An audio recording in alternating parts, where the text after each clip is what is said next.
Na pewno słyszałeś już kiedyś formy trzeba, można, warto, należy. Jest ich sporo i może trochę nie jest to pewne, jak ich używać. Dzisiaj sobie trochę o tym porozmawiamy, a jeśli jeszcze mnie nie znasz, to ja mam na imię Ania, jestem nauczycielką języka polskiego jako obcego, a to jest Płynnie po polsku, kanał i podcast również dla osób, które uczą się języka polskiego. Temat ten został zaproponowany przez jednego z moich patronów, więc jeśli Ty też chcesz mieć jakiś wpływ na kanał i na tematy, które się tutaj pojawiają, to zapraszam Cię na mojego Patreona. Link jest w opisie na dole tego filmiku. Na Patreonie mamy też dużo różnych innych rzeczy. Wstawiam tam dodatkowe materiały do nauki języka polskiego, takie jak dodatkowe filmiki, dodatkowe podcasty, ale też po prostu dodatkowe ćwiczenia. Na Patreonie poza tym mamy grupę na WhatsAppie, spotykamy się też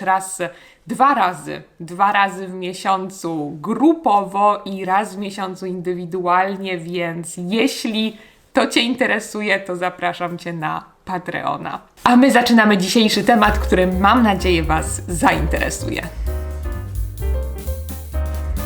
Wszystkie te słowa trzeba, można i tak dalej nazywają się czasownikami niewłaściwymi. Co to znaczy niewłaściwy? Niewłaściwy to znaczy po polsku nieodpowiedni, niedobry, czyli taki, który jest jakiś niekompletny.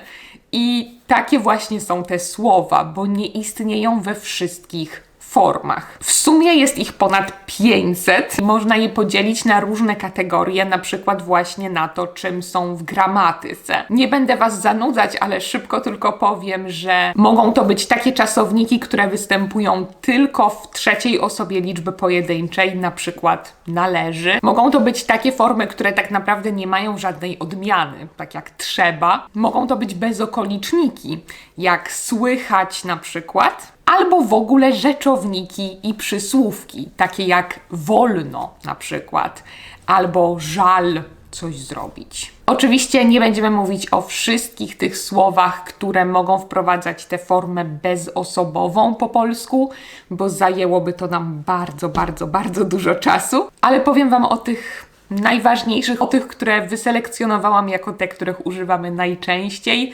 Oczywiście używamy też innych, więc nie jest to jedyne, czego używamy, jedyne, co mówimy, ale nie dam rady powiedzieć o nich wszystkich w jednym filmiku. Po pierwsze, zapamiętajcie te słowa, które wskazują na jakiś rozkaz, na to, że musimy coś zrobić. Na przykład trzeba albo należy. Trzeba uczyć się gramatyki, żeby mówić poprawnie po polsku. Konstrukcja to trzeba plus bezokolicznik. Jest to forma bezosobowa, nie mamy tam żadnej osoby, nie wiemy do kogo mówimy zupełnie generalnie. Podobnie należy. Kiedy uczymy się języka, należy najpierw bardzo dużo słuchać. Więc to jest to, co musimy zrobić. Kolejne słowa to te, które pokazują nam, że możemy coś zrobić, ale nie musimy. Tak jak można. Można powiedzieć, że polski nie jest łatwym językiem. Można powiedzieć, tak jak możemy powiedzieć.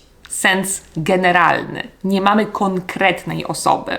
Podobnie wolno, ale tutaj pokazujemy, że coś możemy zrobić, to znaczy nie ma zakazu, albo nie wolno, czyli jest zakaz. Nie możemy tego robić. Tutaj nie wolno palić, to znaczy, że nie możemy tutaj palić. Absolutnie nie. I ostatnie ciekawe słowo z takich form bezosobowych to warto. I tutaj tak samo, nigdy nie mówimy jest warto. Bardzo często to słyszę wśród uczniów języka polskiego.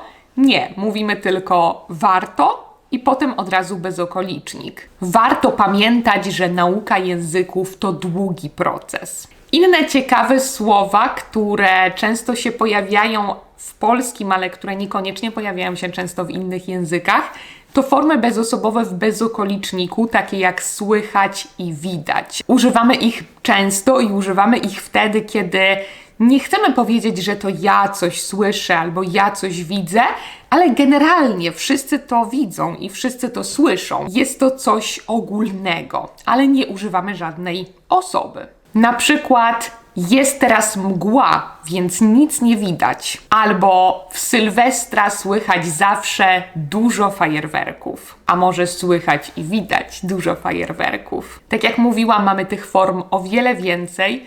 Jeśli Was interesuje ten temat i chcecie się w niego zagłębić, to zapraszam Was jeszcze raz na Patreona, bo tam opublikuję ćwiczenia i będą też dodatkowe ćwiczenia, które będą też ze słowami, o których nie powiedziałam w tym filmiku, więc zapraszam Was tam.